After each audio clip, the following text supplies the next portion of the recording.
eu quero pedir que você abra a sua Bíblia, amém?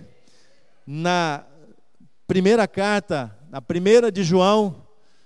Eu falei que pregaria mensagens com referência às cartas gerais.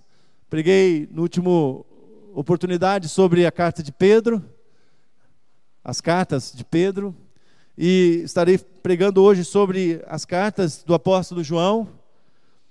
E no domingo que vem, em virtude do feriado e de muitos irmãos estarem viajando, eu estarei pregando novamente, e estarei pregando na carta de Tiago. E concluindo assim, hoje eu farei uma referência, uma menção a Judas, que é outra carta geral. E em março nós iniciaremos uma nova série dentro da série, né? Então provavelmente eu não terei oportunidade agora de pregar sobre Hebreus, mas não faltará oportunidade de trabalhar essa palavra. Então abra sua Bíblia na 1 de João, capítulo 2, desculpem. 1 de João 2.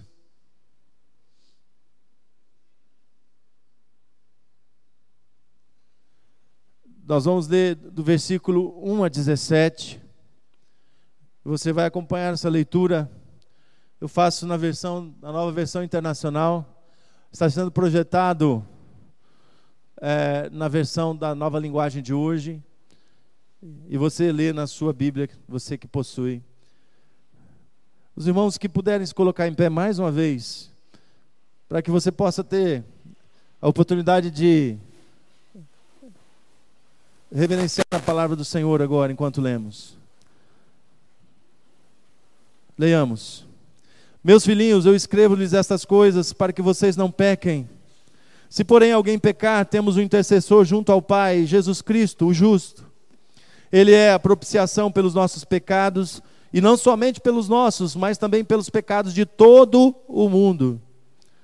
Sabemos que o conhecemos se obedecemos os seus mandamentos. Aquele que diz, eu o conheço, mas não obedece os seus mandamentos, é mentiroso, e a verdade não está nele. Mas se alguém obedece à sua palavra, nele verdadeiramente o amor de Deus está aperfeiçoado. Dessa forma sabemos que estamos nele. Aquele que afirma que permanece nele, deve andar como ele andou. Amados, não lhes escrevo um mandamento novo, mas um mandamento antigo, que vocês têm desde o princípio. A mensagem que ouviram. No entanto, o que lhes escrevo é um mandamento novo, o qual é o verdadeiro nele e em vocês. Pois as trevas estão se dissipando e já brilha a verdadeira luz. Quem afirma estar na luz, mas odeia o seu irmão, continua nas trevas. Quem ama o seu irmão e permanece na luz, e nele não há causa de tropeço. Mas quem odeia o seu irmão está nas trevas e anda nas trevas. Não sabe para onde vai, porque as trevas o cegaram. Filhinhos, eu lhes escrevo porque os seus pecados foram perdoados, graças ao nome de Jesus. Pais, eu lhes escrevo porque vocês conhecem aquele que é desde o princípio. Jovens, eu lhes escrevo porque venceram o maligno. Filhinhos, eu lhes escrevi porque vocês conhecem o Pai. Pais, eu lhes escrevi porque vocês conhecem aquele que é desde o princípio. Jovens, eu lhes escrevi porque vocês são fortes, e em vocês a palavra de Deus permanece, e vocês venceram o maligno. Não amem o mundo e nem o que nele há. Se alguém ama o mundo, o amor do Pai não está nele. Pois tudo o que há no mundo, a cobiça da carne, a cobiça dos olhos e a ostentação dos bens, não provém do Pai, mas do mundo. O mundo e a sua cobiça passam, mas aquele que faz a vontade de Deus permanece para sempre. Amém? Espírito Santo de Deus, nós lemos a tua rica, viva, fiel e verdadeira palavra. Espírito Santo, que esta palavra que foi revelada a nós, através dos teus servos, que esta palavra que foi iluminada pelo Senhor, possa ser, Senhor Deus, entregue aos nossos corações nessa noite. Que haja compreensão clara, que até as crianças mais tenras que ficaram aqui, aqueles adolescentes de 13, 14 anos, possam entender com clareza. Que se alguma pessoa aqui nessa noite tem dificuldade de audição, que os seus ouvidos sejam limpos agora em nome de Jesus, sejam abertos e ele possa ouvir com clareza a mensagem do Evangelho da salvação em Jesus Cristo. Se alguém aqui nessa noite está sendo atraído por pensamentos que tentam desviar a sua concentração e o ouvir desta santa palavra, que esses pensamentos sejam retirados agora, em nome de Jesus, e que a sua mente seja direcionada, seja conduzida e seja atendida pelo Espírito Santo de Deus. Só o Espírito Santo de Deus tem liberdade e autoridade neste lugar, em nome de Jesus. Amém. Amém. Pode assentar, meus irmãos. Muito obrigado. As 3 cartas do apóstolo João, 1ª, 2ª e 3ª de João, elas têm uma mensagem muito poderosa para a igreja do Senhor Jesus. E essa mensagem, estas cartas, como eu disse, são chamadas cartas gerais, ou cartas universais, ou cartas católicas, porque a palavra católica significa universal. E então, o que significa isso? Essas cartas não foram dirigidas a uma igreja em específico, como Paulo normalmente escreveu a Éfeso, escreveu a Filipos, escreveu a Corinto, são igrejas em cidades específicas. Mas o apóstolo Pedro, o apóstolo João, Tiago, Judas, que não é o Iscariotes, eu vou explicar depois, escreveram essas cartas. O escritor aos Hebreus, que não tem muita definição, eu tenho propensão a achar que é Paulo quem escreveu, mas esses escritores das cartas gerais escreveram para a igreja do Senhor Jesus Cristo, daquele tempo, toda aquela região, e para todas as igrejas do Senhor Jesus Cristo, em todo tempo, em todo povo, língua e nação. Por isso elas são chamadas cartas gerais, cartas universais. Enquanto houver igreja na terra, neste mundo, estas cartas estarão valendo. E você vai ver a atualidade deste texto do apóstolo João. Você vai ver como João traz as coisas diretamente para a igreja de hoje. Os tempos mudaram. Talvez você possa dizer, pastor, a cultura mudou. Mas o homem é o mesmo, o ser humano é o mesmo. Os problemas do ser humano são os mesmos. Mudaram as máquinas, mudaram a tecnologia, mudaram as opções, as facilidades surgiram, mas o ser humano é o mesmo do ser humano daquele tempo. E você vai ver que tanto Pedro, quanto João, quanto Judas, quanto Tiago, quanto o escritor aos Hebreus, estavam escrevendo para as igrejas gerais, porque as igrejas estavam sendo atacadas por falsos mestres, falsas doutrinas, falsos líderes. Homens que saíram de dentro da igreja do Senhor Jesus. Não foram homens que vieram de outros lugares, de outras igrejas, de outros países. Não, eram homens que saíram de dentro das igrejas. E estavam trazendo ensinamentos heréticos, trazendo ensinamentos que estavam desviando os cristãos, desviando os discípulos de Jesus da verdadeira mensagem de Jesus Cristo e do verdadeiro ensino de Jesus. E é exatamente isso que acontece hoje, na atualidade. Nós continuamos como igreja de Cristo passando por desvios de fé, desvios do entendimento da palavra de Deus.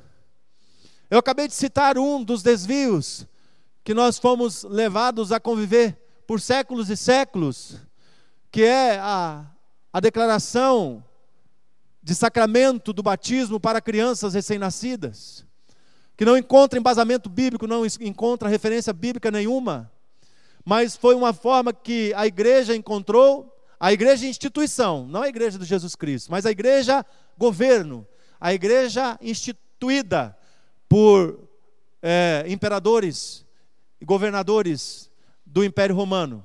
Foi a forma que a igreja encontrou de transformar aqueles pagãos, aqueles homens que eram conquistados pelo Império Romano, em cristãos, que foi estabelecido como a religião oficial do Império. Então foi uma prática humana travestida de prática espiritual, religiosa, tentando algum embasamento bíblico que não consegue, não tem força bíblica, porque o batismo foi instituído por Jesus para todo aquele que crê e que seja salvo, e não é para crianças, porque a criança não consegue estabelecer, a criança recém-nascida não consegue estabelecer a sua fé, a sua crença, nem verbalizar ela não consegue falar. Como é que ela vai dizer que ela crê em Jesus como Senhor e Salvador e que ela precisa ser batizada? Então, esse é um dos exemplos que nós temos na atualidade. O Evangelho de João foi escrito para que as pessoas crescem que Jesus Cristo era o Filho de Deus, e para que, crendo em Jesus, pudessem ter vida em seu nome. Está lá em João 20:31 esse versículo. A primeira carta que nós lemos, o 2º capítulo agora, foi escrita com o propósito de dar garantia aos que creram em Cristo, para que tenham certeza de sua salvação. 1 João 5,13, nós não vamos ler o texto todo, mas o verso 13 do capítulo 5 da 1 de João diz: escrevi-lhes essas coisas a vocês que creem no nome do Filho de Deus, para que vocês saibam que têm a vida eterna. É isso que João quer comunicar à igreja com essa primeira carta. Por isso o tema dessa mensagem é a evidência de que somos cristãos verdadeiros, que somos salvos por Jesus e que temos a garantia da vida eterna. É esse o tema dessa mensagem de hoje. A segunda carta foi escrita para alertar a igreja sobre o perigo dos falsos mestres, principalmente os pregadores de uma ciência chamada gnosticismo. A palavra gnosco significa conhecimento. E aqueles pregadores diziam que através do conhecimento e não da fé, você poderia alcançar um relacionamento com Deus. E você não precisa se esforçar muito para procurar hoje, na atualidade, muitas religiões que pregam essa ciência, que pregam isso, que através do desenvolvimento intelectual, cognitivo, do conhecimento, através do conhecimento você vai desenvolvendo níveis na sua caminhada espiritual, chegando ao ponto do nirvana, ou chegando ao ponto de um desenvolvimento, ou de uma evolução do seu espírito, e que você pode voltar várias vezes e continuar essa evolução. Isso é pregado hoje, é pregado, estão pregando essa semana, talvez tenha algum grupo reunido nessa noite agora, pregando isso. Então, isso não é novidade. Há 2000 anos atrás, João já estava enfrentando falsos profetas e falsos líderes. A sua terceira carta também fala sobre isso. Nessas cartas, o apóstolo João apresenta 3 provas incontestáveis que identificam um cristão verdadeiro, um salvo pelo Senhor Jesus. Ter vida eterna, meu irmão, não é ser membro de uma igreja batista ou de qualquer outra denominação evangélica. Ter a vida eterna e ser salvo não é ser batizado nas águas. O batismo não traz a salvação e a vida eterna. Não é ser membro de uma célula, não é fazer boas obras, não é ser dizimista, ou fazer por merecer a salvação. Lembre-se da música que nós cantamos agora, nunca se esqueça dessa frase: eu não mereço, todos os dias da sua vida. Lembre-se disso. Você não merece, eu não mereço, nenhum de nós merece, nenhum de nós merecemos o sacrifício de Jesus na cruz, a obra salvadora dele por nós. Ser salvo, ser um cristão verdadeiro, não é viver essas práticas religiosas que muitos acham que praticando, que sendo religiosos, estarão alcançando a graça salvadora de Jesus. E João mostra que a primeira prova, a primeira evidência de um verdadeiro cristão, de um salvo pelo Senhor Jesus, é a prova do Evangelho, é a prova da fé em Jesus Cristo como Senhor e Salvador da sua vida.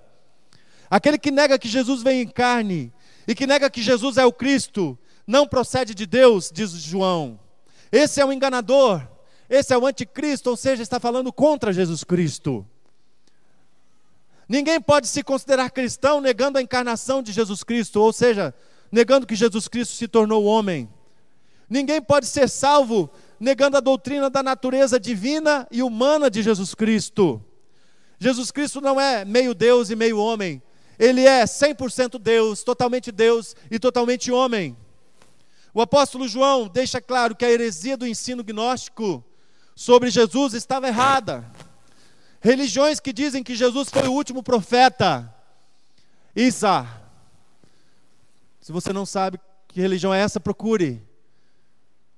Não crê em Jesus como Filho de Deus. Não crê em Jesus como ungido de Deus, o Salvador. São religiões falsas. São religiões que não trazem a salvação em Jesus. São religião que não traz a vida eterna. São ensinos de um falso evangelho, de uma falsa boa nova, de uma falsa boa notícia. Para essa religião em que Jesus é um profeta, é o último profeta, o profeta mais evoluído, e ele é chamado por essa religião de Isa. Jesus não é Deus, Jesus é um homem. Importante, mas não é Deus. E essa religião alega que quem trouxe essa revelação foi o anjo Gabriel. Outra religião diz que o anjo Gabriel é Jesus. Ou seja, transforma Jesus em uma criatura divina, porque anjos são criados. Anjos são criaturas, a palavra de Deus nos diz. Então nós não podemos crer num evangelho em que coloca Jesus no mesmo pé de um anjo, porque Jesus é o Filho de Deus Todo-Poderoso, Criador dos céus e da terra. Jesus estava com Deus na criação do mundo. Jesus estava com Deus desde o início da fundação do mundo. É isso que João fala no Evangelho, João fala nas suas cartas. João trabalha muito forte isso, porque assim como hoje, isso que eu estou falando, meu irmão, é de religião de hoje. O mundo hoje tem quase 2 bilhões de pessoas que professam Jesus como Isa, e não como Jesus. 2 bilhões de pessoas no mundo estão enganados por essa mentira, por essa deturpação da palavra de Deus e do Evangelho. E João estava preocupado lá, no ano 90, estava preocupado com isso. E a preocupação de João não resolveu, porque no ano 560 surgiu um homem chamado Maomé, que desenvolveu as diretrizes dessa falsa religião, em que Jesus é um profeta, homem, não é Deus. Os gnósticos faziam diferença entre Jesus histórico e o Cristo divino. Então Jesus, que a história de Israel contava, que o Messias, que esperado pelos israelitas, era um, e que o Cristo divino, aquele que veio do céu, era outro. Para eles o Cristo veio sobre Jesus no batismo, ou seja, Jesus viveu 30 anos sem ser Deus. Se tornou Deus apenas no momento do batismo. E cumpriu seu ministério, e foi morto, foi crucificado. Mas diziam os gnósticos, e existem religiões que ainda defendem isso hoje, que Jesus se tornou homem novamente antes da crucificação, que Deus o deixou. Então Jesus só foi Deus entre o batismo, lá no Rio Jordão, e entre a sua crucificação.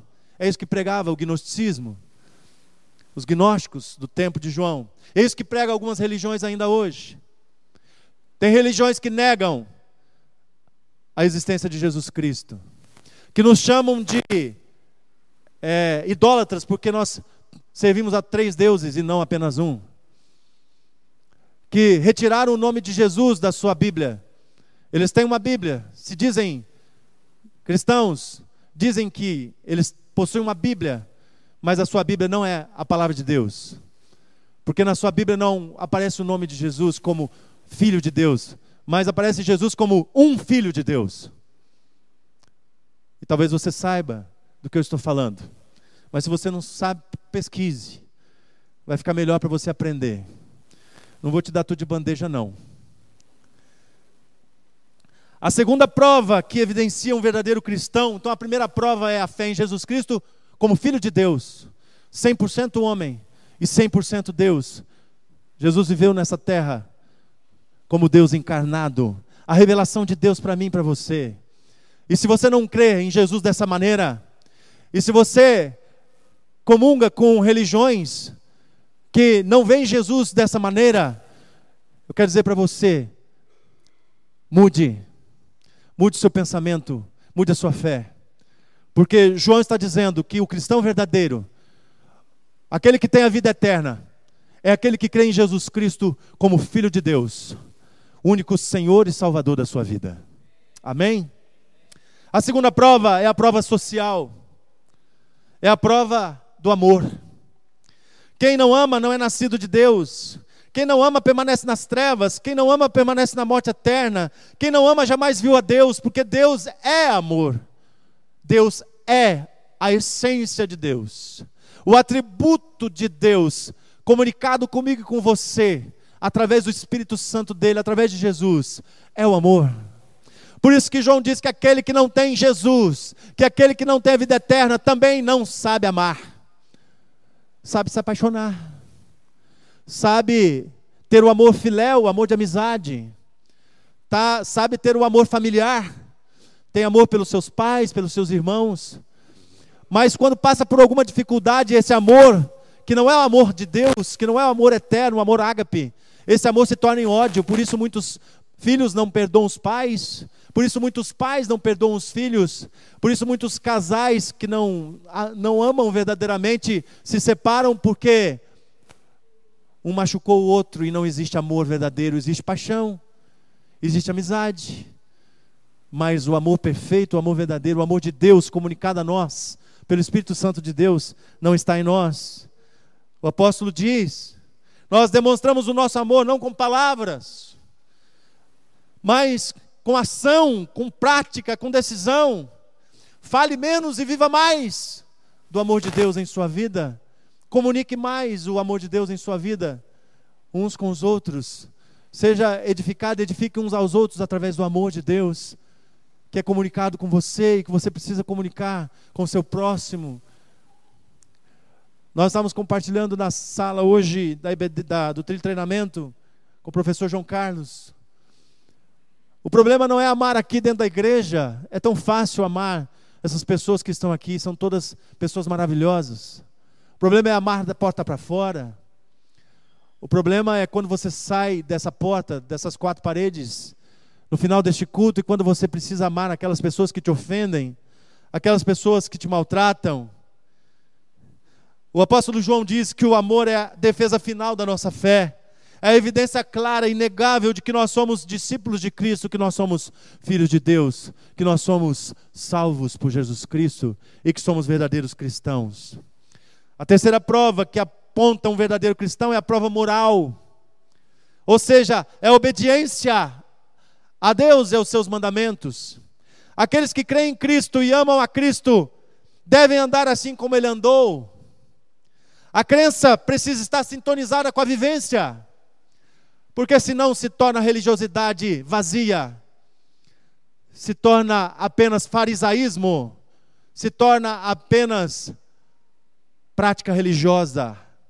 O que cremos precisa se transformar naquilo que fazemos. Obedecer os ensinos do Senhor Jesus, obedecer os mandamentos do Senhor.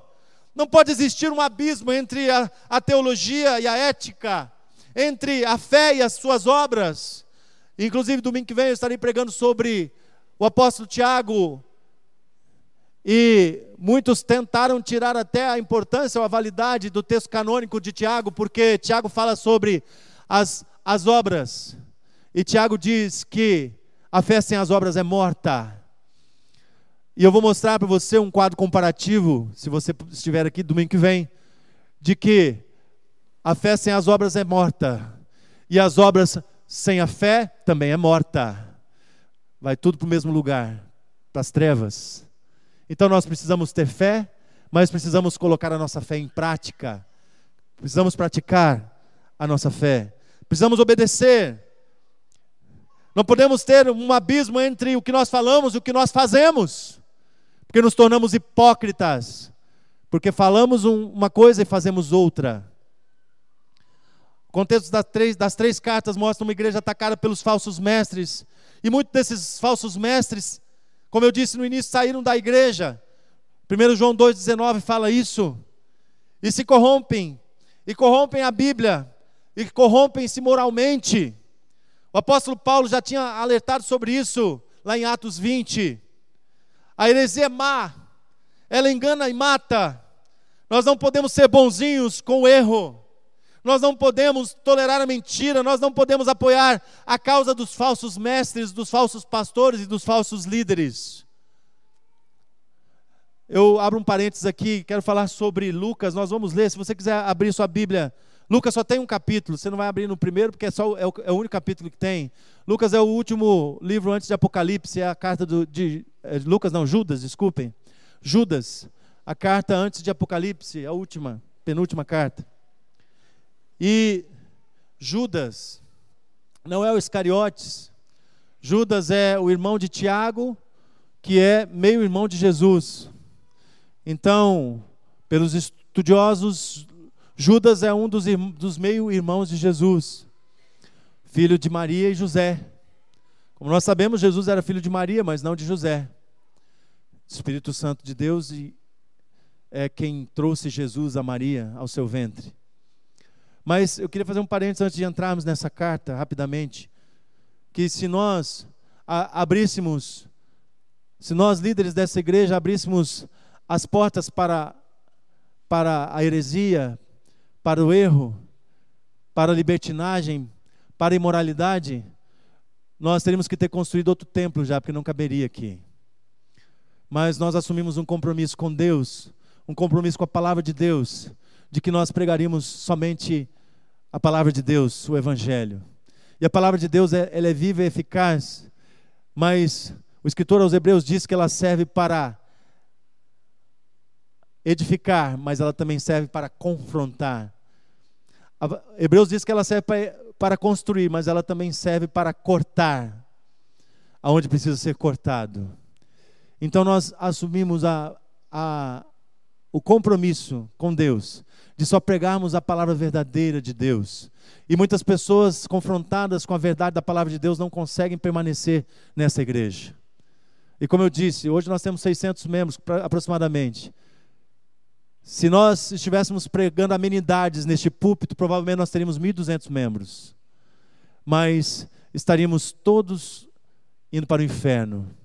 Seríamos todos cristãos mentirosos, falsos cristãos. O nosso compromisso é com a verdadeira palavra de Deus, o nosso compromisso é de sermos verdadeiros cristãos, salvos por Senhor Jesus Cristo e edificarmos uns aos outros em amor. Amém?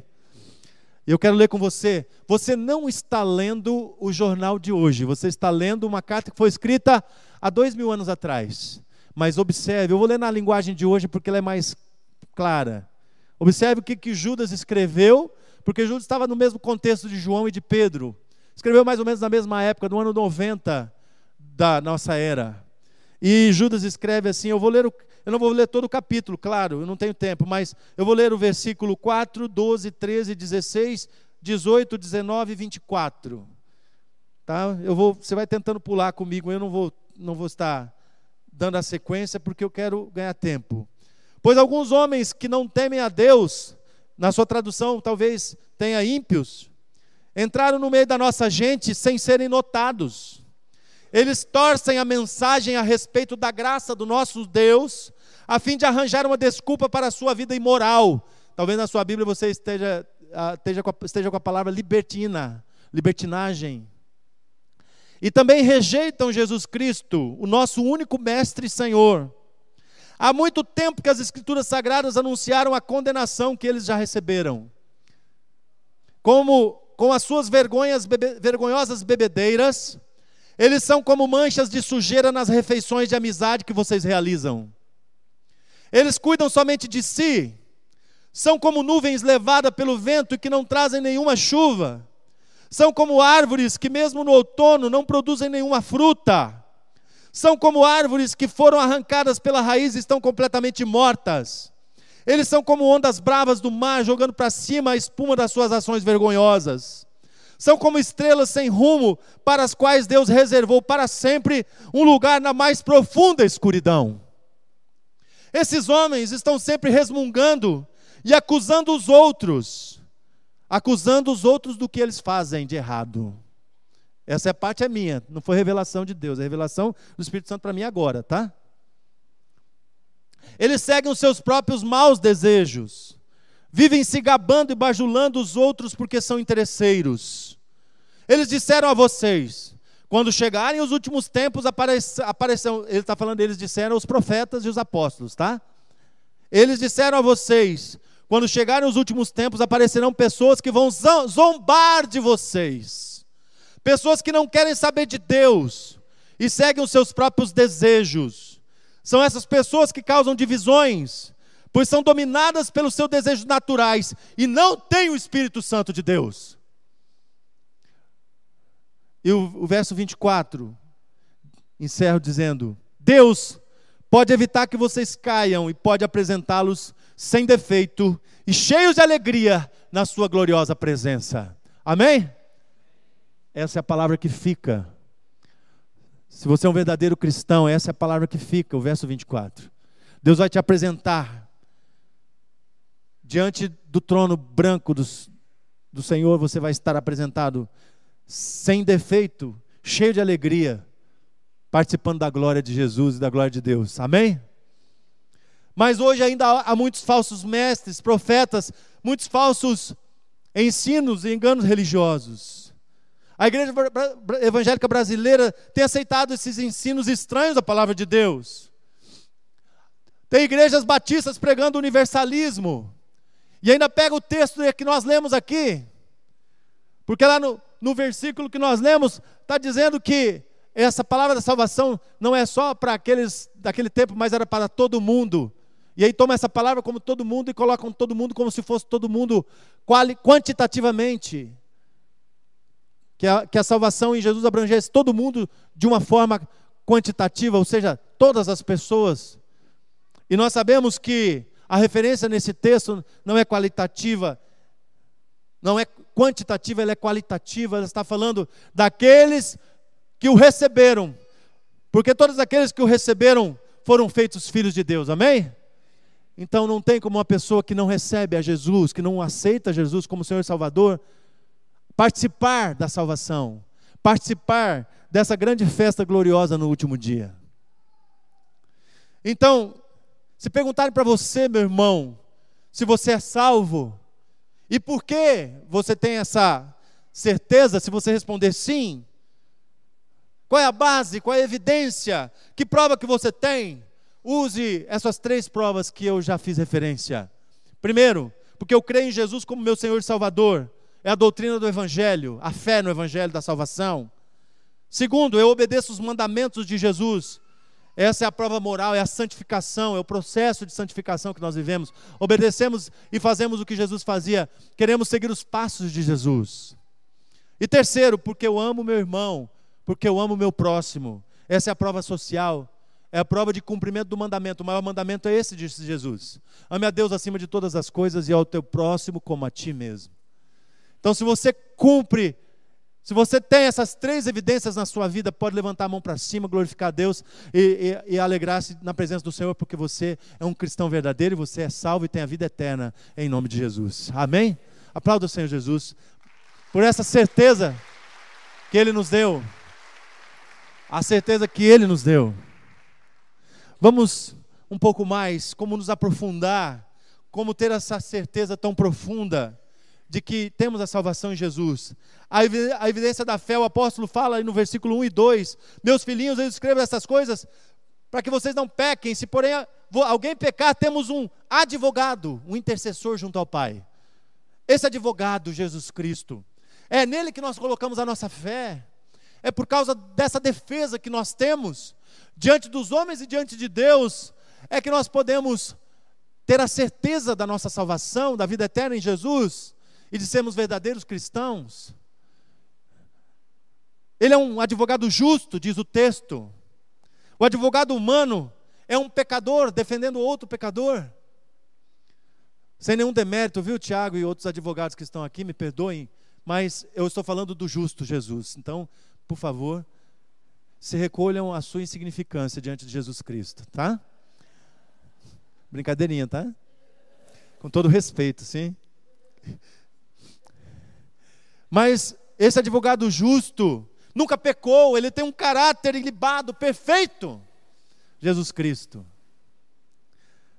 Desculpa, Sueli. Eu vou olhando e vou vendo os advogados que eu vou ter que... Então, se você se ofendeu, me perdoe. Mas diante de Jesus, todo joelho deve se dobrar. Os advogados e juízes humanos devem se dobrar diante do justo juiz, do grande rei. Jesus é o nosso defensor, ele é o paráclito, é o termo usado aqui no grego, no texto. Mas não é para estar ao seu lado, como o advogado humano faz lá no tribunal. Jesus é o advogado chamado para estar no meu lugar. Jesus foi o advogado chamado para tomar as minhas dores, para tomar os meus pecados, para tomar os meus crimes e sofrer a pena que eu deveria sofrer. Essa é a diferença. Ele é o nosso substituto diante de Deus, diante do grande juiz. Esse advogado, Jesus, o advogado perfeito, não veio para provar a nossa inocência. O advogado humano diz: o meu cliente é inocente, senhor juiz. Excelentíssimo juiz. Ou se houver muitas provas contrárias da inocência, o advogado diz na sua defesa: o meu cliente é culpado, mas tem atenuantes. Eu preciso defendê-lo. Mas diante do justo advogado, do grande advogado Jesus Cristo, Jesus veio para nos mostrar, e ele diz: você é culpado, você quebrou a lei, você está perdido, você merecia morrer. Mas eu entrei no seu lugar, eu morri por você, como seu substituto. Eu sofri as penas da lei que você deveria sofrer. As penas de Deus caíram sobre mim. Ele satisfez totalmente a justiça de Deus, que eu, nem você, nem ninguém conseguiríamos satisfazer. Jesus Cristo, o justo advogado, ele levou sobre si as nossas dores, os nossos pecados, e pelas suas pisaduras nós fomos sarados. Aleluia! Glória a Deus, ele é o advogado fiel. Ele é o justo advogado, perfeito advogado. Um bom advogado é caríssimo. Eu vi alguém falando, se não é verídica essa informação, eu não me recordo qual foi o repórter que falou, mas que cada petição de um grande advogado, cada moção que ele apresenta, diz que cada petição do advogado, dos políticos que estão presos, vale R$1 milhão.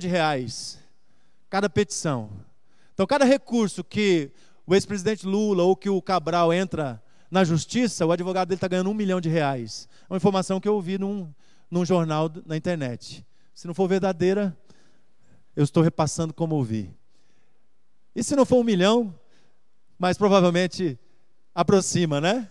Deve ser bem alto. Então, um advogado muito bom, um advogado do nível dos nossos advogados aqui desta igreja, são caros. Mas eles fazem um serviço bem em conta para os irmãos, tá? Não abandone os nossos irmãos aqui. Mas eu nunca teria condições de pagar um advogado para defender a minha causa diante de Deus. Jesus não cobra nada de mim, não cobra nada de você, porque Ele pagou tudo com seu sangue. Quanto mais especialista é o advogado, mais caro ele fica. Mas Jesus é o advogado especialista diante do Pai. E Ele nos deu livre acesso ao Pai, ao justo juiz, ao nosso Deus. Jesus é o nosso defensor. Jesus é o nosso substituto. Jesus é o nosso advogado diante do Pai. É o Paráclito. Ele é justo defensor, Ele nos substituiu de graça. Ele aplacou a ira de Deus. Ele bebeu do cálice da ira do Pai. Ele se fez pecado por mim, se fez pecado por você. Ele nos representa diante de Deus. Ele é o único representante. Ele é o único que pode te defender. Não entregue a sua causa para nenhum outro. O apóstolo Pedro diz no seu sermão em Atos capítulo 4, porque nenhum outro nome há dado entre os homens pelo qual nós podemos ser salvos. Nenhum outro nome pode te defender. Somente Jesus Cristo, o Filho de Deus, o justo advogado diante do Pai. E o texto do verso 2, ele termina dizendo assim: não somente pelos nossos, mas também pelos pecados de todo o mundo. E eu quero reafirmar aqui o que eu disse antes. Essa defesa de Jesus Cristo, ela atinge a todos aqueles que foram chamados e que aceitaram o seu chamado. O Senhor Jesus não faz acepção de pessoa, mas o Senhor Jesus, como justo advogado, Ele tem que fazer exceção de pessoas. Porque se a pessoa não reconhecê-lo, se a pessoa não se dobrar diante dEle, se a pessoa não se entregar a Ele, se a pessoa não aceitar o chamado dEle, de arrependimento, de confissão, de fé, a justiça dEle não pode alcançar. Então, todo mundo que o recebe será alcançado pela justiça de Deus, será alcançado pelo justo advogado Jesus. Amém? Então não confunda esse todo mundo com o universalismo que diz que todo mundo recebe a graça, a hipergraça da salvação em Jesus. É mentira, isso é falso, não é bíblico. Essa teoria já surgiu no tempo de João, no tempo de Pedro, e continua forte hoje. Tem pastores batistas pregando essa teoria. Deus tem misericórdia de nós. Primeiro, no versículo 3, 4, 5 e 6, João vai falando sobre a obediência. Nós sabemos o que conhecemos, se obedecemos aos seus mandamentos. Aquele que diz eu conheço, mas não obedece aos seus mandamentos é mentiroso. Não sou eu que estou falando, irmão. É a palavra de Deus, é o Espírito Santo através do apóstolo João, o discípulo amado de Jesus, que caminhou com Cristo, que reclinou sua cabeça no ombro de Jesus. É Ele que está dizendo. Se você anda dizendo para as pessoas que obedece a Deus, mas não obedece os seus mandamentos, os ensinos da palavra de Deus, você está sendo mentiroso e fazendo Deus de mentiroso. O apóstolo diz em outro texto, se você não pratica o amor de Deus às pessoas. Nós sabemos que uma pessoa, um cristão verdadeiro, quando a vemos andando nos ensinos de Deus, cumprindo os seus mandamentos, vivendo de acordo com a vida de Jesus, seguindo os passos de Jesus, baseados na palavra de Deus, vivendo na prática os ensinamentos de Jesus Cristo, não é só de boca, não é só de confissão religiosa. Eu sou da igreja batista, mas reticências. Quem não obedece os ensinos de Jesus é mentiroso, diz o texto. Mas se alguém obedece a sua palavra, nele verdadeiramente o amor de Deus está aperfeiçoado. Desta forma sabemos que estamos nele. Aquele que afirma que permanece nele deve andar como ele andou. Ande nos passos de Jesus. Em seu lugar, o que faria Jesus? Em seus passos, o que faria Jesus? Jesus entraria nos lugares que você tem entrado? Jesus comeria nos lugares que você tem comido? Jesus beberia as bebidas que você tem bebido? Jesus falaria as palavras que você tem falado? Jesus teria comunhão com as pessoas que você tem tido comunhão? Porque Jesus foi claro em dizer, e os fariseus o criticaram porque ele comia com os publicanos, ele comia com os ladrões e com as prostitutas, mas Jesus não tinha comunhão com essas pessoas. Ele comia com elas para apresentar a sua palavra, para apresentar a sua salvação, a sua mensagem salvadora. E aqueles que o aceitavam, mudavam de vida. Zaqueu é a prova disso.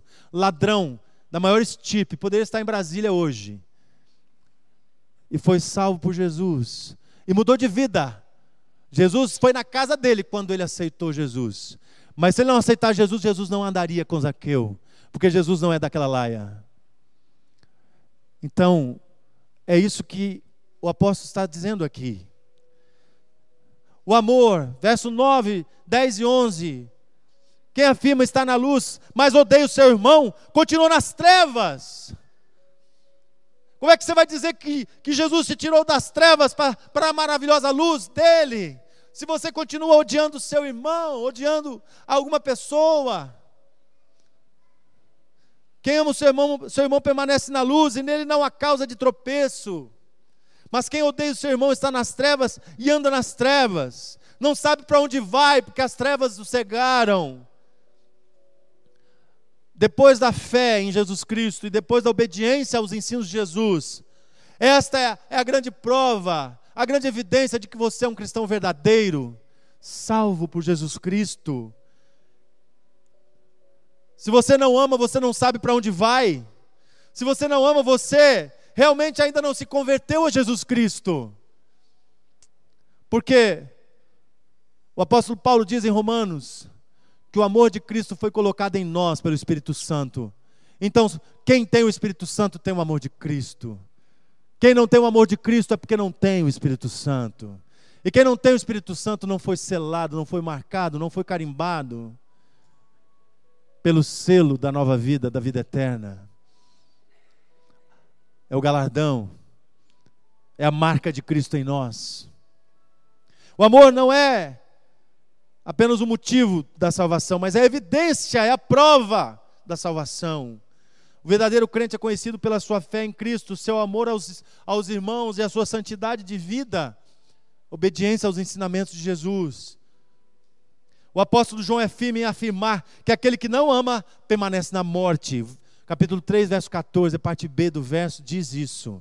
Quem não ama permanece na morte. E o amor de Deus é justo, meu irmão. O amor de Deus é justo. O Senhor Deus nos ama, mas o amor de Deus não aceita injustiça. O amor de Deus não aceita pecado. Então, o Senhor Deus nos justifica através de Jesus, o nosso advogado que nos defende. E nós encerramos com a finalização da leitura dos versículos que lemos.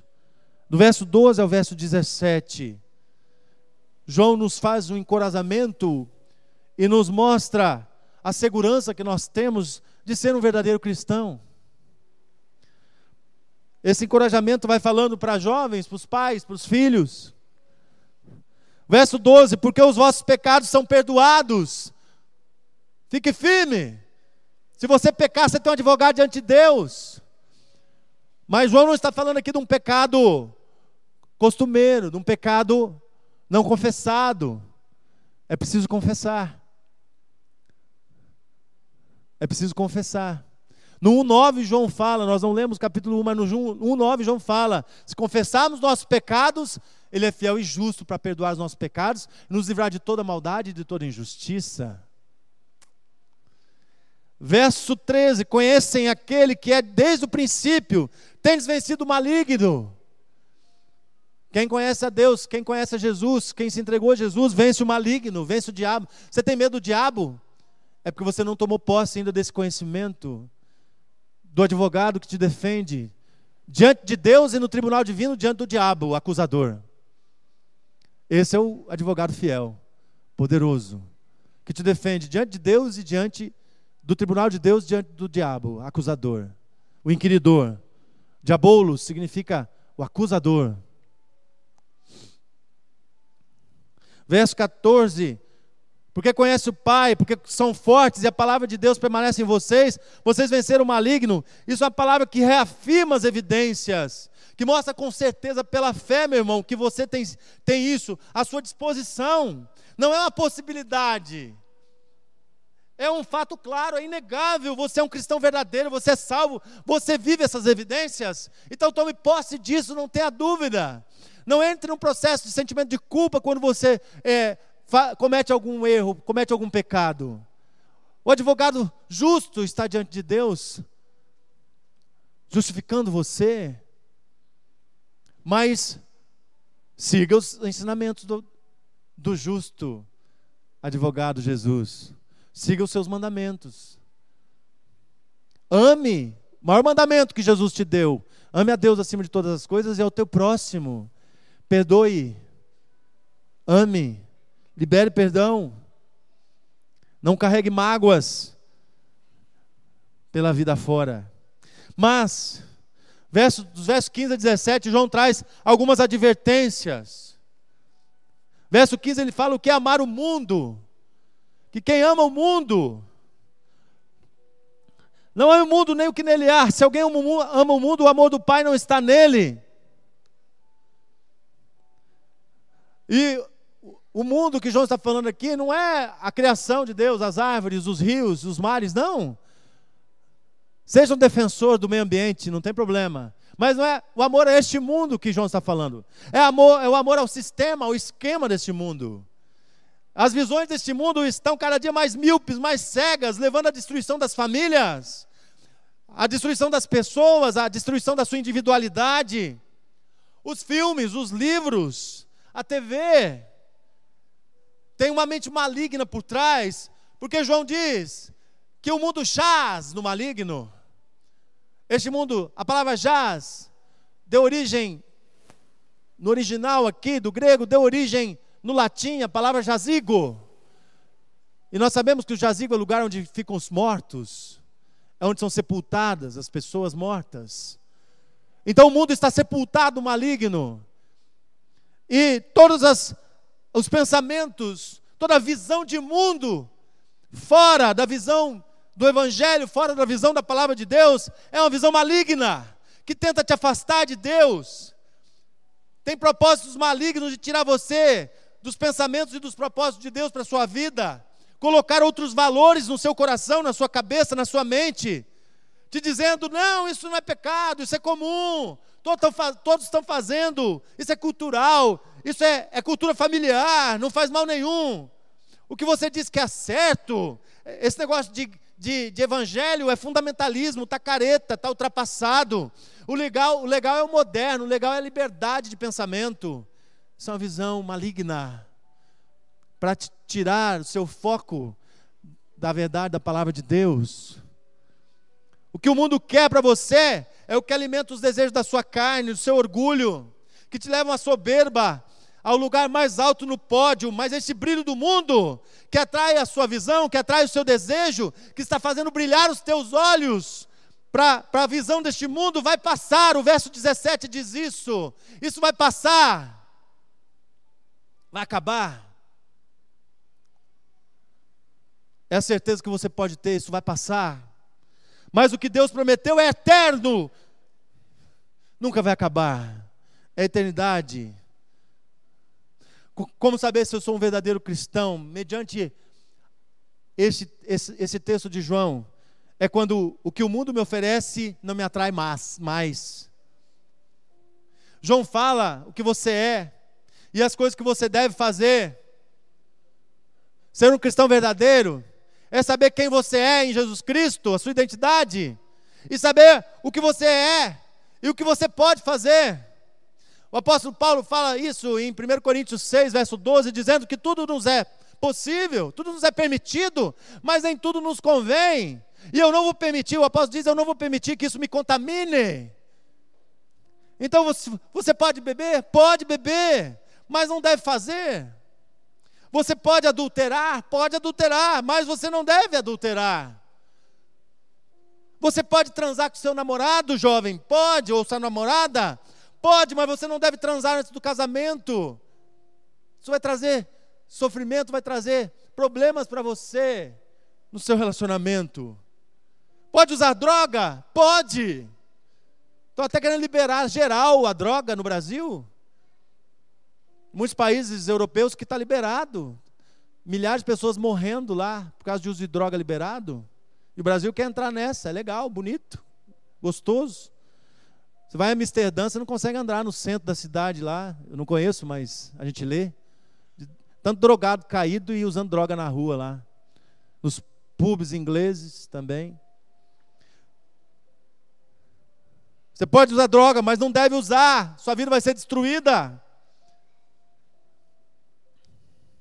Diferente de quem é prisioneiro deste mundo, é quando você decide ficar sem cigarro, ficar sem álcool, ficar sem droga, sem sexo antes do casamento, sem adultério, sem aquilo que está escravizando a sua vida.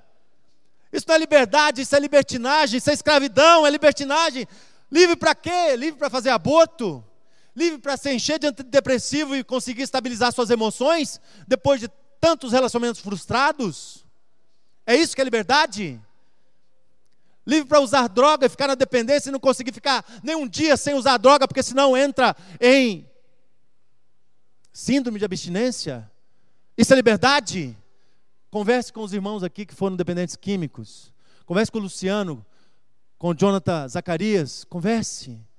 Antes de cair na droga, antes de cair no álcool, converse com eles. Converse com o irmão Bem-vindo sobre a dependência do alcoolismo. Não tem problema nenhum falar, porque ele fala para todo mundo. Converse. Isso não é liberdade para acabar com a sua saúde na farra? Para acabar com a sua saúde na prostituição? É isso que você quer?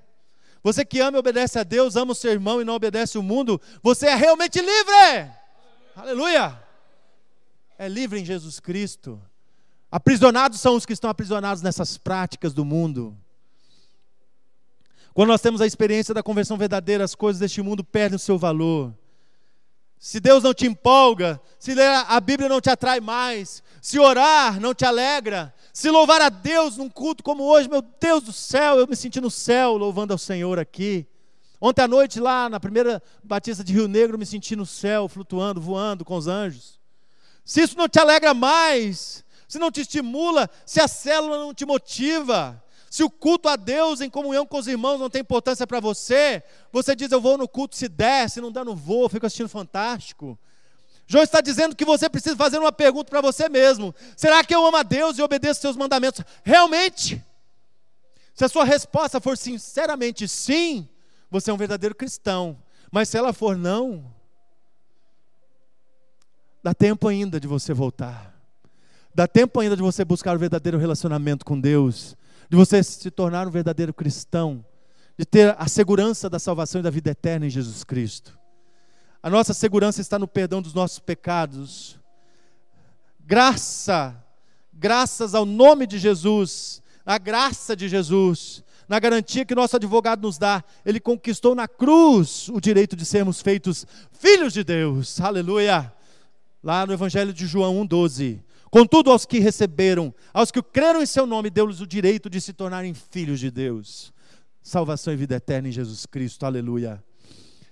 E eu quero concluir a minha palavra nessa noite, dizendo para você, nós não temos aqui um crentódromo, nós não temos um medidor de nível de crentice. Não é isso, a minha intenção não foi essa. Nós temos aqui a medida do crente verdadeiro. Nós temos aqui a régua, o cânon, a vara de medida do crente verdadeiro. Está aqui. Então, não sou eu que vou te medir. Nenhum irmão aqui tem autoridade. Nenhum irmão aqui tem a autorização de Deus, do Espírito Santo, para medir ninguém, para julgar ninguém.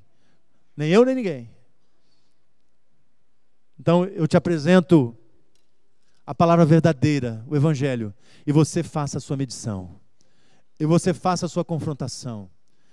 Se você é um crente verdadeiro, está cumprindo está expressando essas evidências de uma vida cristã, verdadeira, salvo por Jesus, certeza da vida eterna, certeza de um galardão, certeza de ter perdão dos seus pecados quando peca, certeza de estar amando ao próximo, mesmo quando você não concorda com o erro do próximo. Meu irmão,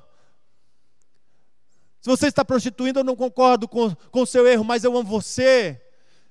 Se você está no homossexualismo, no lesbianismo, eu não concordo com você, mas eu te amo. Nós te amamos. Nós amamos. É mentira de Satanás dizer que os cristãos são contra os homossexuais. É mentira, nós amamos a vida dessas pessoas, mas nós não podemos comungar com o pecado delas, com o erro delas, porque elas estão sendo confrontadas pela palavra de Deus. Se você vive prostituição, nós não concordamos com a sua vida no pecado, mas nós te amamos.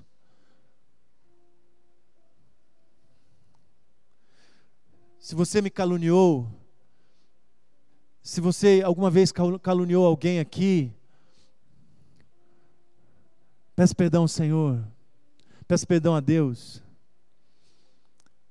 Porque se você não me ama de verdade, a palavra de Deus diz que você é mentiroso quando diz que ama a Deus. Hoje é o dia de conserto.